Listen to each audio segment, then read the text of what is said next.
show is a member of the Sorgatron Media Podcast Network. Find out more at sorgatronmedia.com. This show is brought to you by Slice on Broadway, supporting Pittsburgh podcasting with the perfect pepperoni pizza. Production services by Sidekick Media Services. And listeners like you, supporting us at patreon.com/awesomecast.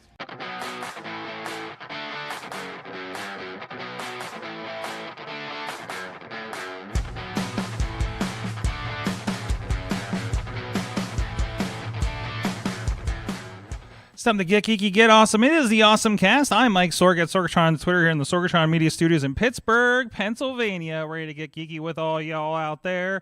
First of all, with us from Studio D North in Newcastle, Pennsylvania, is the Dudders. Hello, friends. You're on excursion. You're on excursion with Mama Dudders. Yes, correct. So I had a good trip. It looks like you were playing with the kiddos out in Penn State. Yep. Got to spend some time out there this weekend. That was nice. Yes, and I understand there was some Goat Simulator involvement. They were telling me about Goat Simulator and made me watch videos about Goat Simulator, ignoring the fact that I kept telling them I've already played Goat Simulator. But, you know. Did you tell them about your space adventures in Goat Simulator? Yeah, they didn't believe that was real because they didn't pay for the...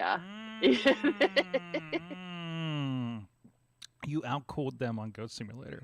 So. Yeah, but they brought me in on some other games this weekend. Oh, okay. So All right. You have to fill me in on those later. And also with us, filling in for Chilla's on assignment this week is Dave Podner of the iPhoneography podcast and provider of fine you of this and other podcasts on the Sorgatron Media Network over on Twitter. And thanks for having me on, Sorg. Always glad to be here. Yes, you find my finer moments. And if you're like, why is he posting just like images of himself in peculiar facial expressions? So it's like, no, that's Dave. That's Dave finding me and posting it on AwesomeCast and Wrestling Mayhem Show for everybody to enjoy. The screen pause and just when the video pauses in the right moment sometimes are very thoughtful and can bring much discussion. I do the same thing to wrestlers when I'm editing the shows in post edit. Like you just land on something like, well, that's a tweet. Anyways, this is the AwesomeCast. I'm so glad to be in studio with you guys this week and live on the interwebs on a Tuesday night. I know we had a couple weeks off there. I guess it was just a week off there. And that's okay. We did provide an episode, Katie and I, with AirPods and a camera, sitting on the edge of a hotel bed talking about Mario Land because I forgot to bring a second microphone. So I'm adding it to my go list from like, and also I just like, you sit so much taller than me is what I learned from that one. I'm just like, I'm slouchy. Really? Yeah. I'm like you look like you're like half a foot taller than me in those clips that Dave puts out from the episode. So so I just had a self-realization. I'm going to be walking around the studio with a book on my head. It'll probably be like a Chris Jericho book or something. But anyways, that's not even the tall half of me. The tall half of me is I'm looking at it, I was like, is she that much torso? I don't even know. I thought you were more legs, but I don't know. All leg. All leg. Over 50% leg. 50% leg. Over. I mean, if you follow Dudders on Instagram, you can definitely tell with her shots with the leggings. Yes, how much legs there are there. How does she get her leg on top of the sink in the airport? Exactly. Don't mind me. She's so flexible. Anyways, AwesomeCast. Damn it. Emails at awesomecast@sorgatronmedia.com. Clips. And AwesomeCast on the Twitter. Oh my God, I'm crying. AwesomeCast Facebook group is where we share our stuff from the week. And Discord and Reddit, and subscribe to us on your favorite podcast. Everybody's cracking up. Oh, great. And also, there's a Sorgatron Media faster feed. And for the foreseeable future, at least until the beginning of June, we'll be in studio. We'll be live here, 7 p.m. Eastern time, more or less. I realized I ran late. I was looking at TikTok. And, of course, thank you to our audio partners at postindustrial.com for sharing the love. And thank you to also sharing the love, our friends at the patreon.com/awesomecast, helping to contribute to the show. Our friendly executive producer level, Brian Crawford. At the coffee club level, Matt Weller and Cynthia Clark. Klosky, and at the fan of the show level, Michael Fedor, Professor Buzzkill, who I think has moved out west, and Dave Potter, clipper of all things Sorg related. Yes, there you go. So again, you guys can support the show at patreon.com/awesomecast. All right, let's get into our awesome things of the week. Oh, Katie, you discovered one of my favorite games I see. Because this game was a part of Game Pass when I first signed up for it all so long ago, and Missy and I had a grand time with this. Katie, what is your awesome thing of the week? We kind of teased the fact that I did not. We talked about the goat game, and but I get to play a different game. It's the Untitled Goose Game, which has definitely been around for a smidge, but I have not had the chance to play it yet. Played it on Steam with the kids, with my niece and nephew, who are 7 and 3, or 7 and 4. Sorry, what year is it? But it's a fun puzzle game, but navigating it with younger folks was a challenge. But we did really well considering, and definitely Mama Dudders was there and kept telling us to stop being mean to the people. But I was like, no, that's the whole point of the game. No, that's a checklist. That's a checklist, is to be mean to the people. Yep, got to be mean to the people. And it's so funny because I'm watching the little video right now from the page. And definitely, we were at the part where at the pub, and I was like, oh, I didn't even think about dropping the glasses off to each other underneath. Mm-hmm. So I'm learning something from this video. That's the thing. I didn't get to play much co-op with this game too. Mm-hmm. So you had somebody to play with, children, and that has got to have been so. Oh, it was an update. So the co-op's actually a newer thing from the looks of things. And you can't, if you play it, you can only go so far away from each other in the screen. Mm-hmm. So like if you're trying to do a thing here and I'm over here, like neither of us can advance any further away from each other. Just like Gauntlet. Just like Gauntlet. Yes. Which is kind of a sticky situation when you're trying to do these tasks, and especially in a co-op mode, and trying to not get thrown out of certain places or try not to get caught. But yeah, it was a lot of fun. There was a lot of like, try this, do this, let's do this, and figuring things out. But it was a good time. Enjoyed. Definitely would play again. Highly with a variety of ages. Highly recommended this. It's only $10 on Switch, I see. It's $20 on both Steam and Xbox. So definitely worthwhile. It's not an expensive game, and you will get your $10 or $20 worth out of it. Like, 100%. Easy. It's actually on sale right now on Switch if you're interested. So Katie, you might have I'm going to buy it now. You might have to warm up that Switch right there. So use that code. So we're going to be doing our travels. Did you get your birthday discount from Nintendo? Like, you probably put that on top of it. Yes, let's do it. There you go. So that's Untitled Goose Game. It came out in 2020. So it was the perfect thing to discover at the beginning of the pandemic, or mid-pandemic, I guess it was, when we probably jumped into this. So definitely worthwhile. Go check that out. Untitled Goose Game. It's great. I'm watching that trailer, and it's bringing back so many memories. But I'm gonna send this to Missy and see if she remembers this one. So there you go. Dave, what's your awesome thing of the week? Sure. My awesome thing is something that came out not too long ago, and they're pushing it again.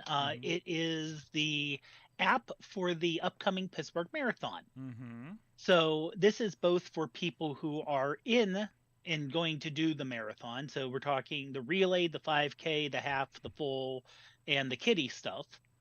But also, if you know someone who happened to be running in said marathon, you can track them, and they'll have a live tracking. So you can see that someone, there they are in the strip district, or they just crossed the West End Bridge, or they're going over that a Birmingham Bridge that everyone loves so much.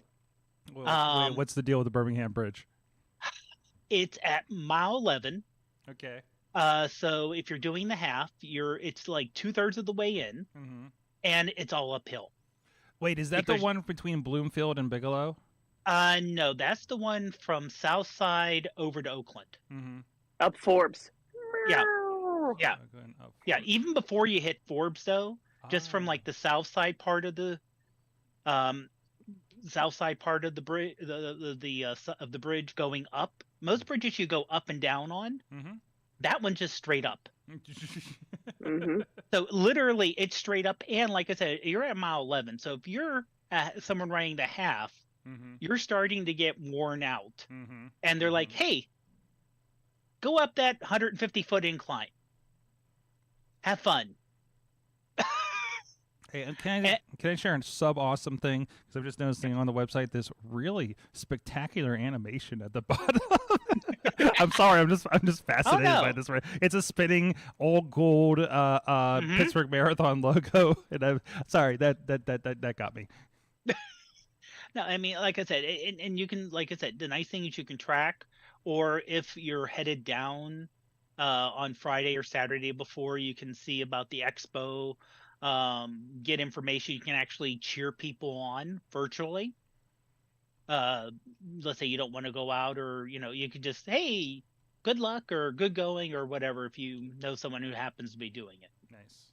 So instead of having to say, hey, our website's also specialized for whatever, they just put out an app and it works a lot better. Nice. And so that's the first Sunday in May. So it's not this weekend, it's the next weekend. Excellent. So that's if you're part of the Pittsburgh Marathon, and you will be a part of that, I presume. Oh yeah, I'm doing the 5K on Saturday and the half on Sunday. So do we just need to look you up if we download the app to see how you're doing? Okay. Yeah. All right. Yeah, you can just look me up by my last name, and it'll actually have the 5K, which is Saturday morning, and then it'll have the half. Excellent. All right, we'll have to keep a lookout for that. Go check that out, Pittsburgh Marathon.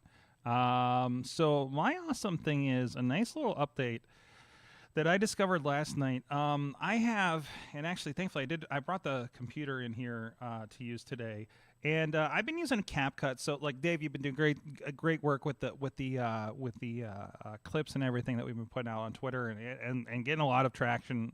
We've got some really interesting responses, especially on the Wrestling Mayhem Show account. I know there's a lot of stuff that's popped on both this and the Fishing Without Bait shows, but but I'm also still working out like the trying to still tweak that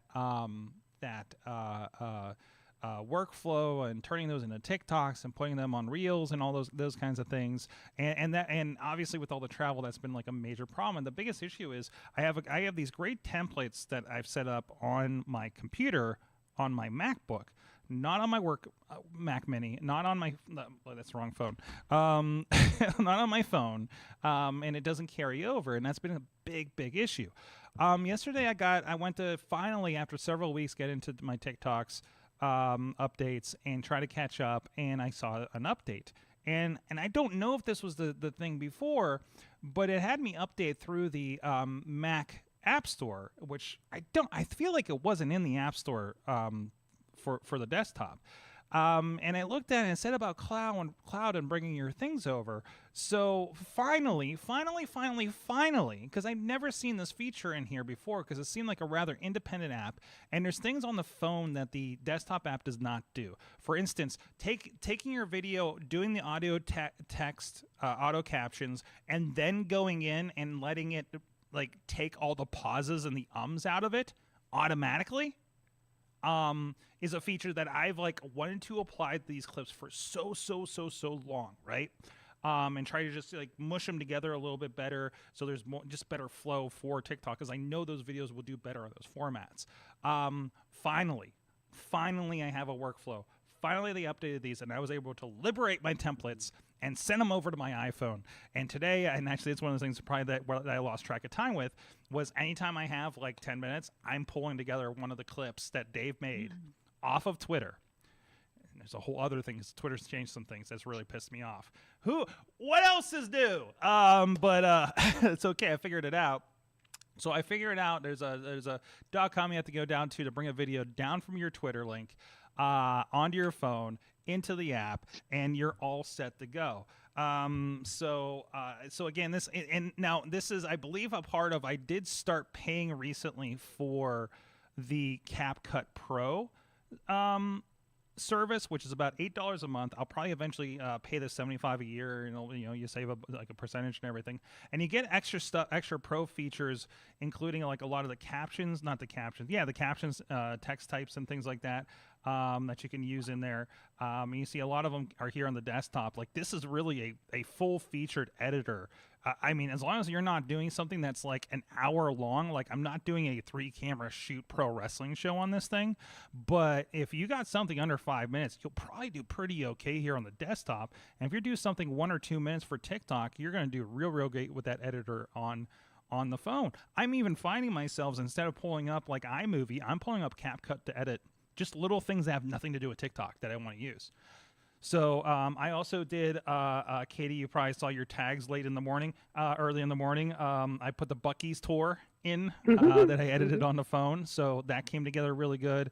I actually ended up paying for it because when we did the Tesla video, I accidentally attached a text template to the captions that I couldn't remove, and it was pro, so it forced me to, like, I kind of locked myself into buying it in order to finish the video. So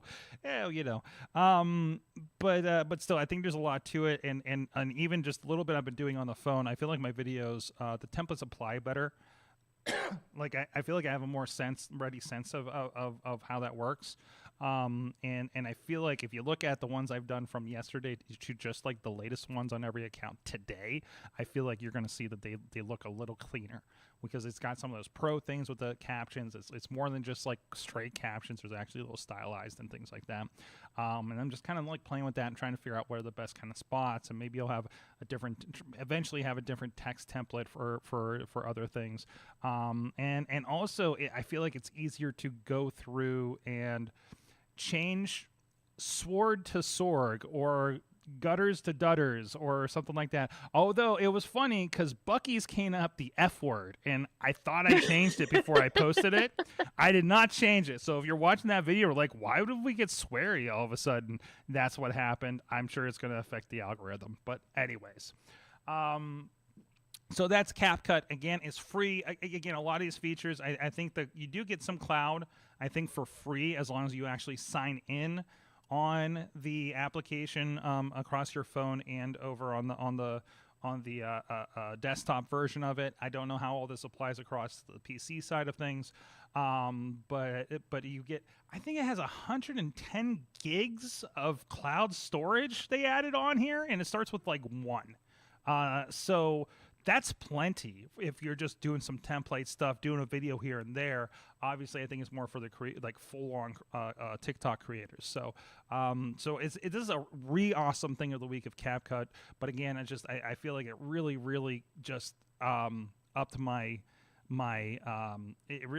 workflow game on this, and hopefully that means that I'm going to get better at getting these things out here, and maybe even passing the template off to somebody else to do down the road too, hopefully.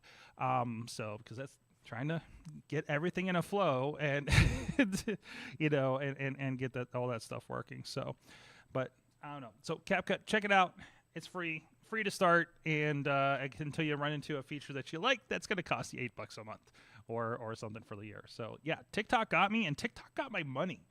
So, but I think it's for what we've been doing, and already in the last 24 hours, this always happens. I'll do nothing on TikTok and all the other things for a while. I got a hit on YouTube on one. I got a hit on another YouTube shorts. I got a hit on one of the Instagrams, just hit 5,000 plays. When we were talking about Tesla, and then I think something on TikTok might have hit between the 3 accounts too. So, and that's it. And that's Reels and TikToks and Shorts are all the hot thing right now. Get on them, get your content on them, start figuring out that format, and you never know where that's going to take whatever you're working on. So, yeah. So, anyways, by the way, side note, this image I was really kind of going over on, it's an animated GIF. Thank you to the Pittsburgh Marathon for keeping GIFs alive in 2023. Okay. Wee. Look at it go! Guys, thank you so much to our friends at Slice on Broadway, supporting Pittsburgh podcasting with the perfect pepperoni pizza. I keep knocking over Optimus here. You know, if I could properly turn him into a truck, he wouldn't fall over. But anyways, we're gonna do I'm gonna do a live video of me trying to transform that thing again. Not on this show. But thank you, our friends. Slice on Broadway, 5 locations in the Pittsburgh area: Beachview, Carnegie, East End, North Hills, and their newest location down the South Side Works, and a nice little pizza Slice on Broadway box. New York City style yins are made. Go check them out. They're supporting Pittsburgh podcasting with the perfect pepperoni pizza for over a decade. I need a P word for decade. Perennial? No, that's something else. Anyways, thank you so much to them. SliceOnBroadway.com. Guys, I am applying AI to the show as we speak. You guys aren't seeing it on your side, but I know our co-hosts are seeing it. Can you tell what I did? Can you tell what I did with AI in the doc, guys? Well, now I see the links in the doc, and I see a little synopsis. Yes. Of the link. Okay. Yes. I noticed that was different, where there's a little summary. Yes. That's it. That's the thing. Wait, did this come from a conversation we had? Oh, I got a lot of things I've been working on from a conversation. Yeah. and today I found 2 new tools. One thanks to Amanda that completely ups the game, because you told me before about how you've been applying it to do like social media and summarizing and little tasks, right? I've been using it for hashtag clowns and now descriptions for blogs, because I am piss poor at descriptions for blogs most of the time. I just don't want to do them, and on my own stuff, and now I probably will.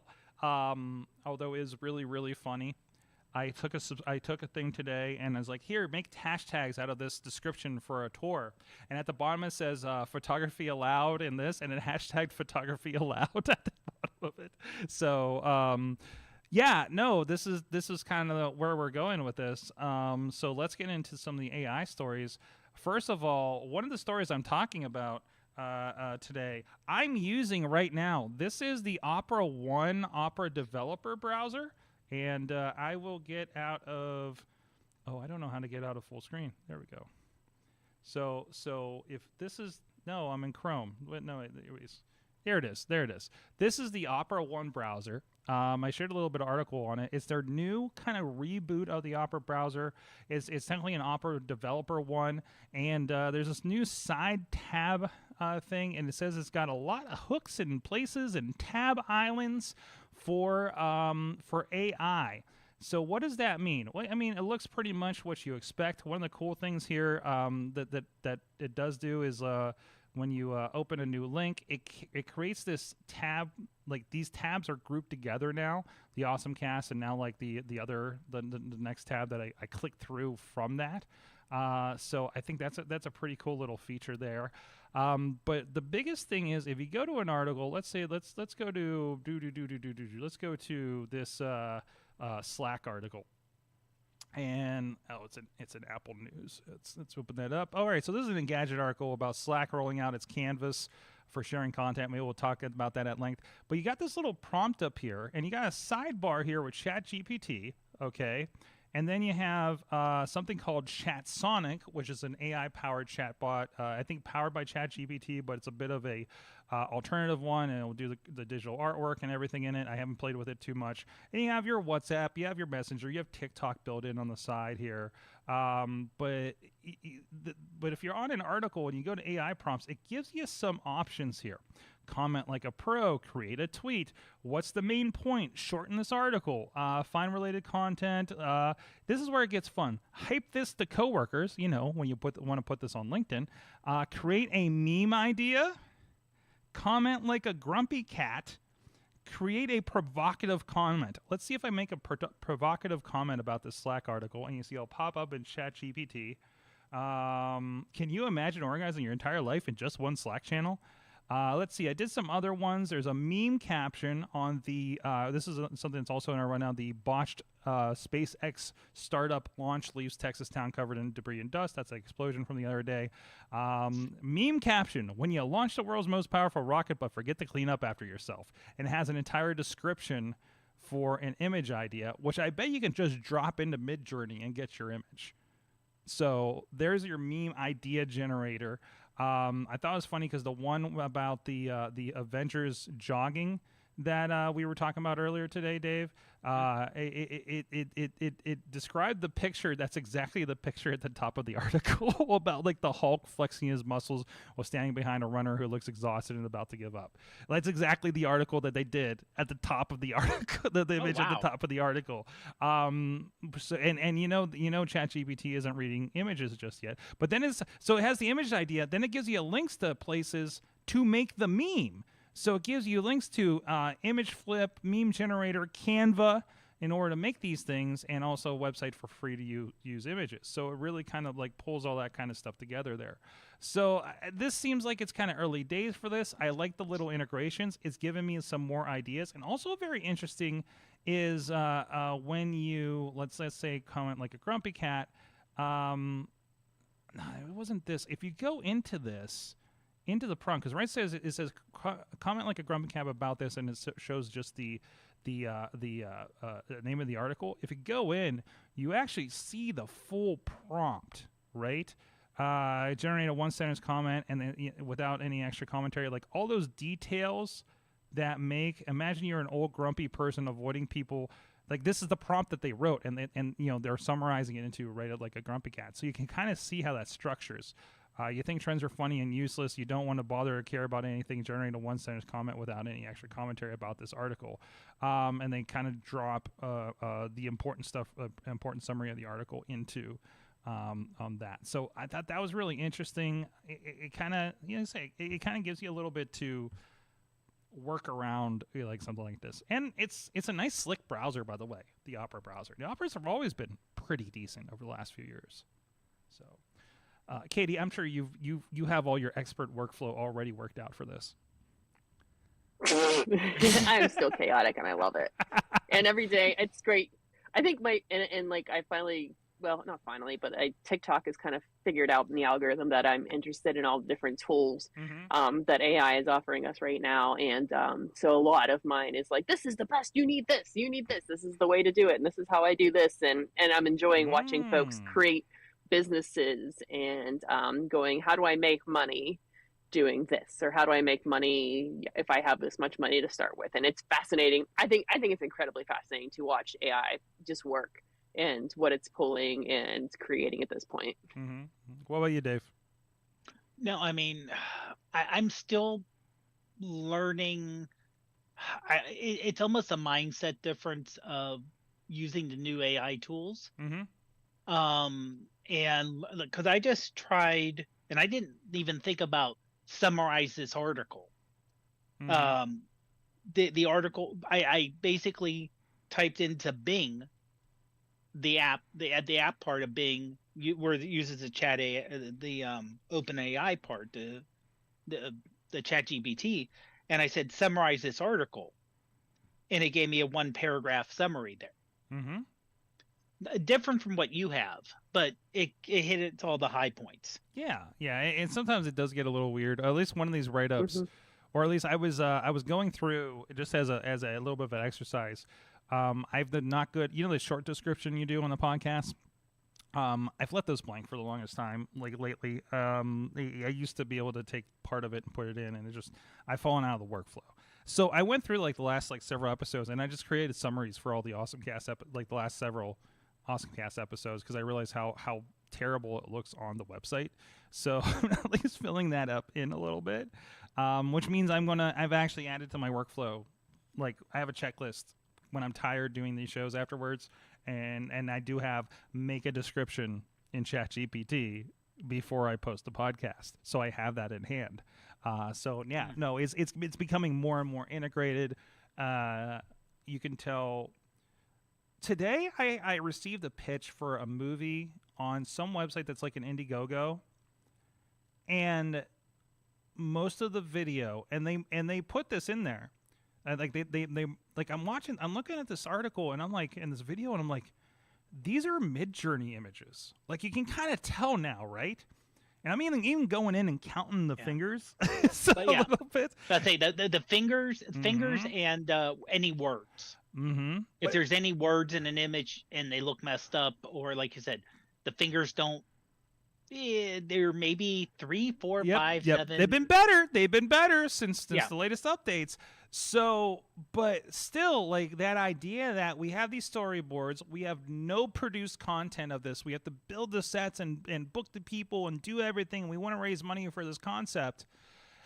And it's like, what is this going to look like? And you plug it into Midjourney and create a little bit of a version of a storyboard out of it to get people's minds going to give up their money, right?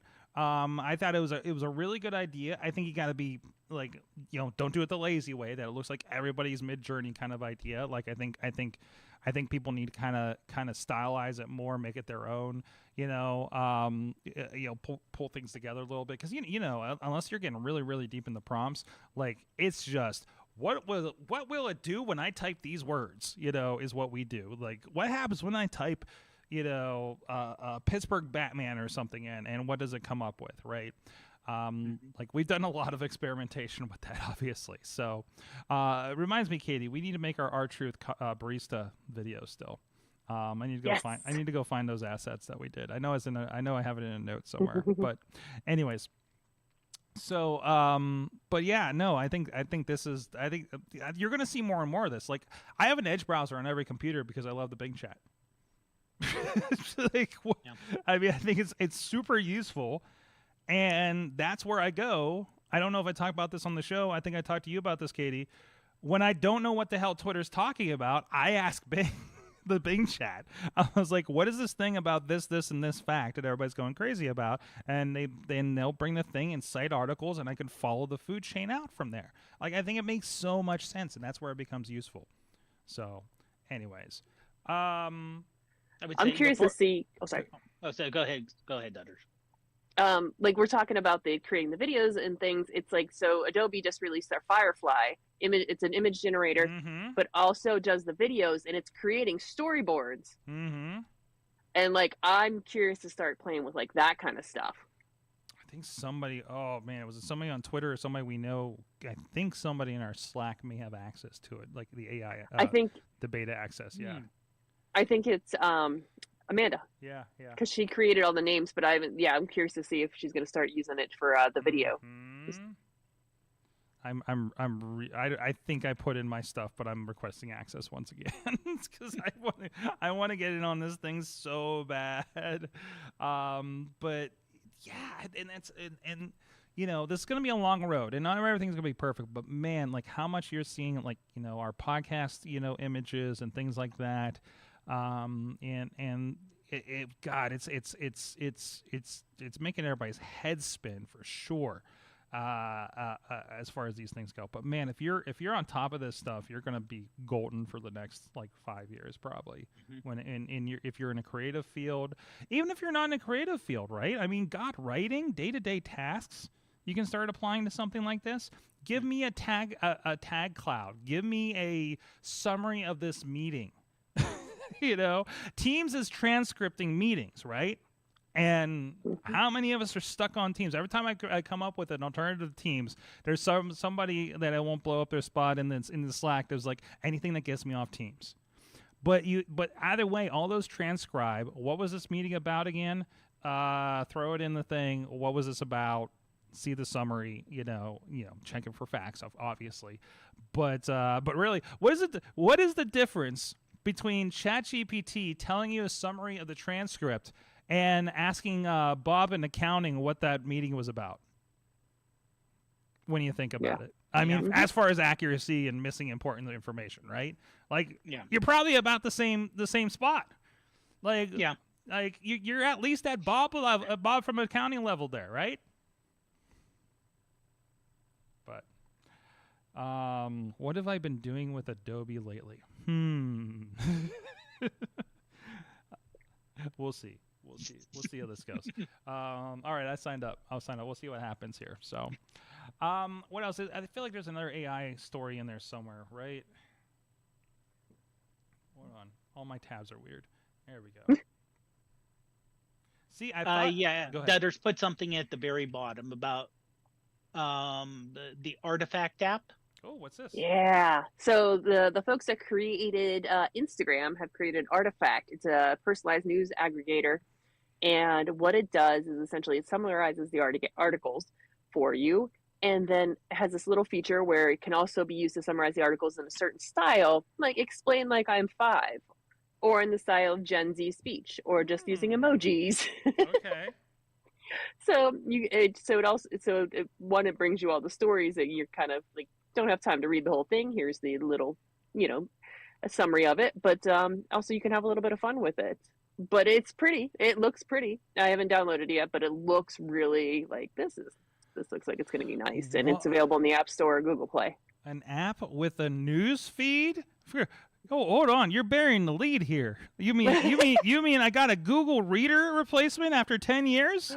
Oh, it might be. The closest I have is Apple News, which I think is I really enjoy my Apple News, except for when you guys on Android get my links from the stories. But it's was Artifact. I'm downloading this thing. It's for both Android and Google phone. And is it fact as in factual? Is that what it's called? Read on your own terms, it says. So you choose your interest. I mean, this looks like every other app. Customize your news feed. Mm-hmm. Choose your interest and let that Artifact do the rest. Discuss what's happening and comment on articles. Oh, come on. Don't read it. What if I cross this over and I'm going to comment like Grumpy Cat on everything? Woo! Now we're talking. Let's bring all the AI worlds together. So, wow. Have you downloaded this thing yet? Have you taken it for a spin? No, not yet. I just found it today. I was like, "Oh, this is exciting." That's on the to-do list. Yes, so there it is. There it is. Signing up for it right now. Why has it got Tetris on it? By the way, the Tetris movie is fantastic. As somebody who grew up reading Nintendo Power, the idea that Howard Lincoln, the president of Nintendo, America, I think, or maybe I'm wrong on that one, because I think it was something else in the movie. Spoiler alert. Went to Moscow and was running from the KGB potentially. Maybe. I think that's kind of. It was a movie. It was a movie. Oh yeah, it was a movie. Listen, let's tell you the story about how Tetris, it's about the rights to a video game that happened to involve the Soviet Union, done by the people that did Kingsman. Shake all that up, and you got the Tetris movie. And it's way more entertaining than you expect it to be. So, no, not U.S. politics, tech companies. Yes? Okay. No. Perfect. Women's style? Okay. Go ahead.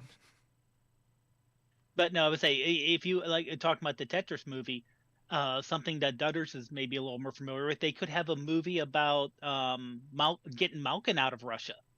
Yes. Because they had to kind of sneak him out. Oh, yeah? Mm-hmm. Oh, yeah. Yeah, when he was drafted, they were not letting him out of the country, and they kind of had to sneak him out. Wow. Yep. Mm-hmm. Is it self-serving to click the AI category in an AI-powered news app? Is that a little too much? Is that too on the nose for what we're going for? So, and to clarify, because you mentioned that this is from the people that did Instagram, I think we should clarify the audience. Like, they no longer work for Instagram and Facebook anymore, right? Like, this is an independent app. This is not a Facebook app, if you can tell by the color scheme. But it's no meta here. Oh, not crypto. Yeah. Anyways, what else do we want to talk about on that list? Well, I'm figuring out. So I'm trying not to click anything that's going to really mess me up. Hopefully you can unclick it later. Yes. The AI knows. Oh, I got to click more? How many? 10 topics? What the hell? Oh, jeez. Dave, what do you want to talk about next? Here. Well, you know what? Let me bring up the SpaceX launch that went boom. Yes, that was your article, yes. Yes. The unplanned quick disassembly or whatever they're trying to call it. Wait. Unplanned detachment of everything. Hold on. What is it? Hold on. Launch description. Yeah, they actually came out with a term. Oh no. Of when it blew up. self-destructed. It was self-destructed. Oh, Basically, it was self-destructed. Okay. Oh yeah. It basically it started to have issues, and part of the problem is, I might try to find that real quick before. Wait, while he's figuring this out, Katie, does this remind you of a concept from the last couple months at the competitions we've been doing? When because we do the aero design, and if it looks like it's going like off and into the crowd or something, they will just tell them to ground the plane, like usually forcefully and without great results. And basically I'm just picturing Air Boss Glenn telling Elon to ground the plane in this concept in my head. So a very inside baseball, but it works for me and like 3 people out there probably. So. But anyways, Dave, did you find that? Yeah. Okay. No, unfortunately not yet. But so the idea basically is that they were trying to now figure out, of course, when stuff goes boom, why does it go boom? That's kind of the the first idea. Good question. And one thing they're finding is steps were skipped. Oh no. Things like if you look at the launch base after the fact, normally what they do, and you'll notice this with most launches, you see all this water getting sprayed on the rocket. It's not to cool down the rocket.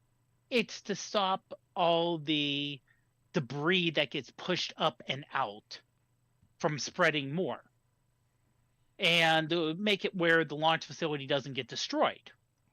And if you look at some of the post-flight pictures of what happened to the launch facility, that it left, I forget how bad, it left a giant crater at the launch facility, and the concrete that was down there was pretty much destroyed because they didn't dig the right kind of tunnels because there's normally an exhaust tunnel, if you will, for lack of a better term, to let all the exhaust off in one direction, away, controlled.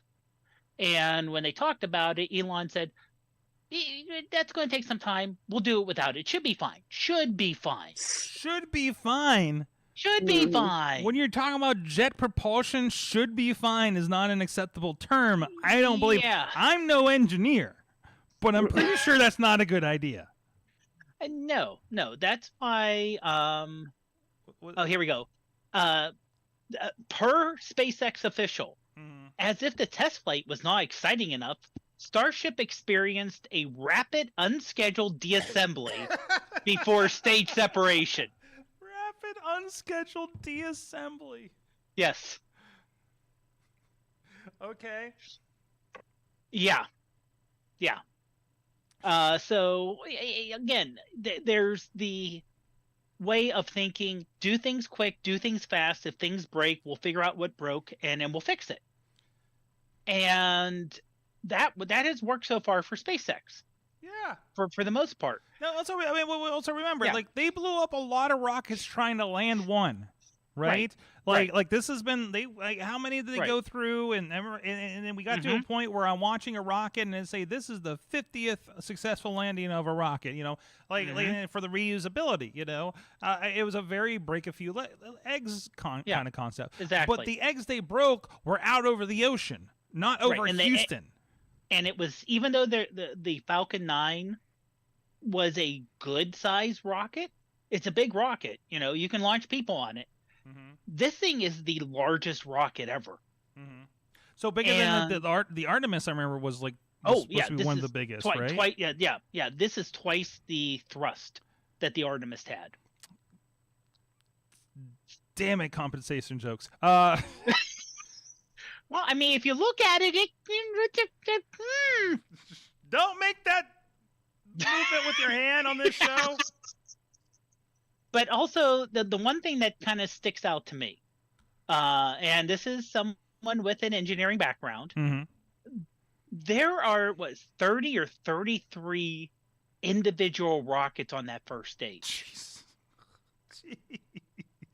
Exactly. You try to get 30 things working at the same time in unison. That's tough. That's really tough. And I know you need either bigger or more engines for the more thrust. That it's physics. But if you look back to like the Russian, or I should say Soviet program in the 60s, they had a launch vehicle to go to the moon where they had the same idea. So they had a bunch of smaller engines trying to light at the same time. Mm-hmm. Now, it's a little easier now with the computer technology and everything, but you still have 30 things that have to work perfectly. Yeah. Or within a fine thing, where the Saturn V had 5 on the first one, which is a lot easier to deal with, making sure 5 things work in the 5 versus all these others. Because if you look at some of the photos as it's going up, you can see there's a giant swath where there's no rocket up. There's nothing coming out. Those rockets are not working. Mm-hmm. Because which means it's not going to make it. It's not going to make it. And the thing is, some people are guessing at launch, some of that concrete got broken up, kicked off, and kicked back and hit some of those engines. Because this is more powerful than Artemis, more powerful than the Saturn V. So things are going to, even when you test, things are going to break. Yeah. So you lose that margin of error that all engineers put into everything. So I'm kind of curious, because Elon's saying that they're going to get everything fixed and they're going to launch within a couple of months. And yeah, exactly. And they're already telling people, oh, by the way, if you find debris in your yard, don't touch it. Please call us. Don't touch it. Oh, no. So, yeah, it's a little... It's one of those things. I hope it works out well. I really do. I want this to work. But as you look at the details, there's certain things that are government programs that don't make sense. Like for the Artemis mission, they're told that they have to use this certain thing, because this congressman district makes the rocket, so therefore you have to use the rocket. Otherwise, you wouldn't get the congressman's vote. Which stinks. But there are certain things that, you have to do all these environmental studies, and you have to do this, and you have to make sure that if something does happen downrange, you're not going to wipe out, a nesting area of an endangered species. Just like you have to make sure a train derailment is going to dilapidate a town with toxic chemicals in the middle of Ohio. Exactly. Yeah, like those kinds of things. It's kind of environmental hurdles. Inconveniences, if you will. That's driving me kind of nuts. The move fast to break things doesn't work when you break the environment around you, and affects people's lives. So that's sad. That it sounds like it was like one. Can I say rocketry 101 a little bit in this case? Like it sounds like the typical thing that happens at everything. Yeah, well, it also is my understanding. It almost sounds like the engineers said, okay, if you want to do it correctly, here's 15 steps. And you go to the boss and they say, do we really need to do all 15? To kind of harken back to the Challenger disaster, where they were like, okay, we're really cold. We're not 100%. It should be okay. Well, we checked it. It looks good, but those seals get really brittle when it gets really cold. And it was an exceptionally cold day in Florida that January. It was near freezing. And they were like, well, but this is the first launch with the teacher, and we're making a big deal out of this. Are you really sure it's not going to work? Is it really something we have to not do? And like, well, the president's very involved, and the higher ups are really involved. So if you think it's going to work, I think we should push to make sure it gets done.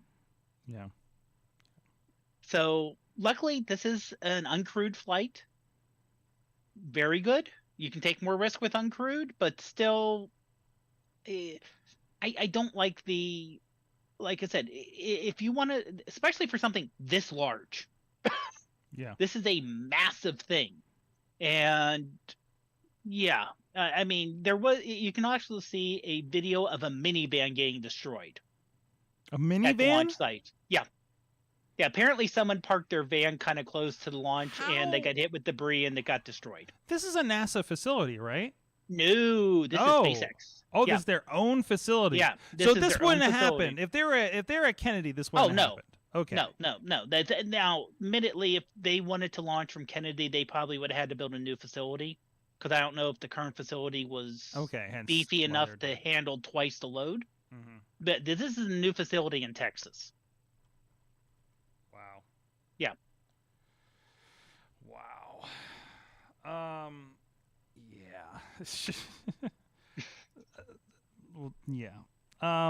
We'll see how this goes. By the way, I love that the third article on Artifact is The Verge talking about Artifact.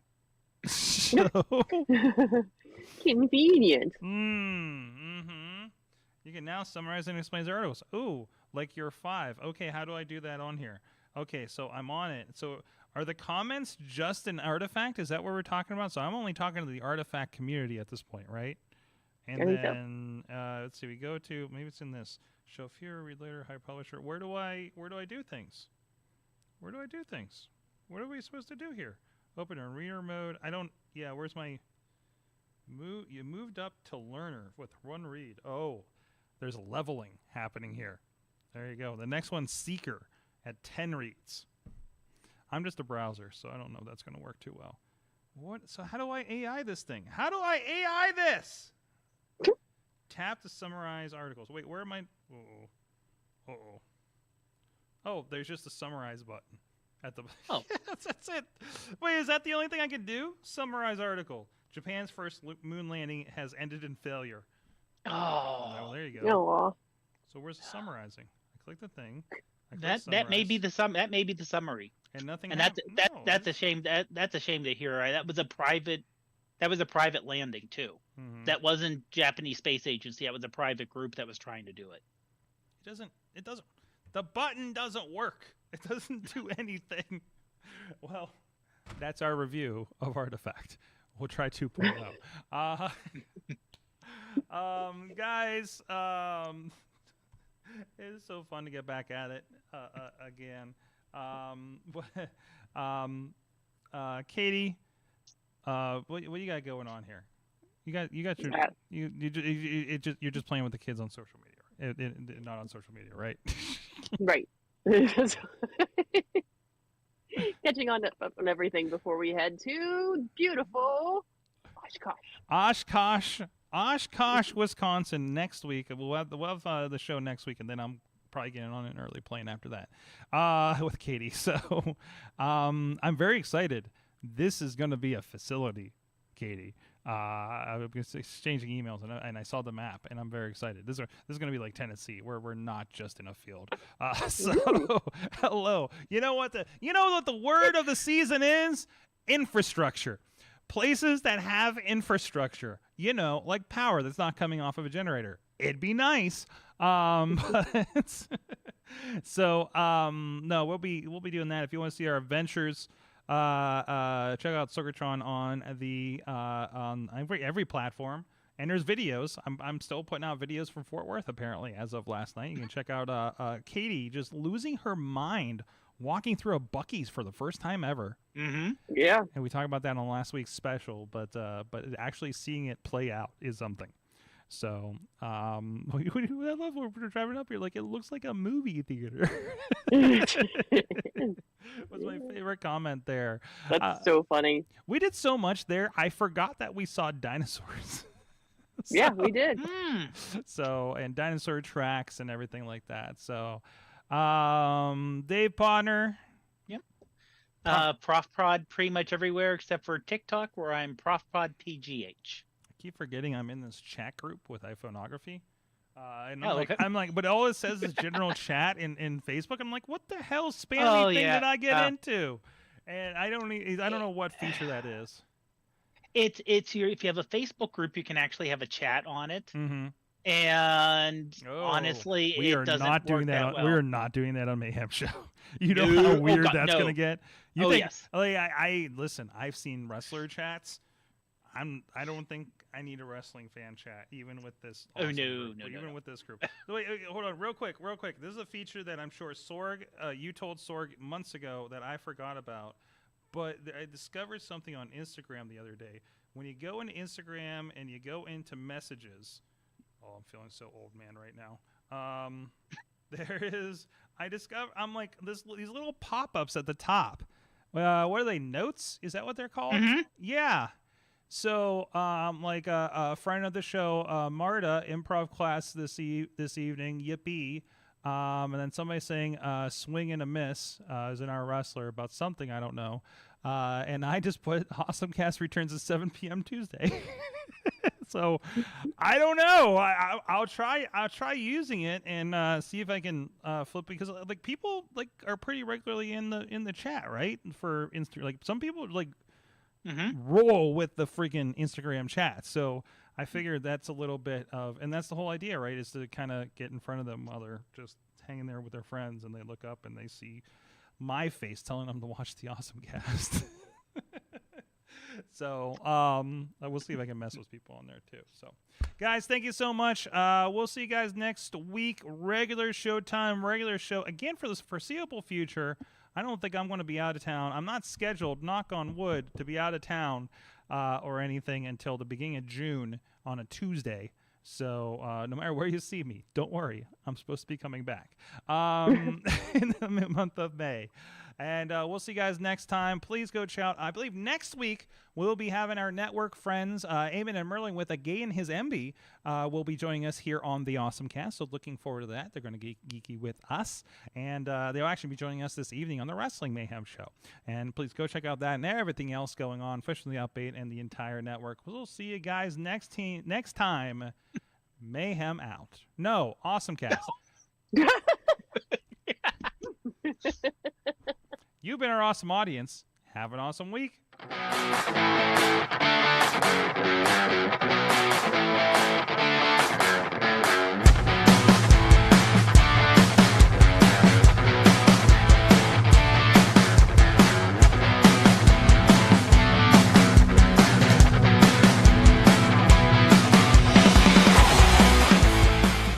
This show is a member of the Sorgatron Media Podcast Network. Find out more at Sorgatron.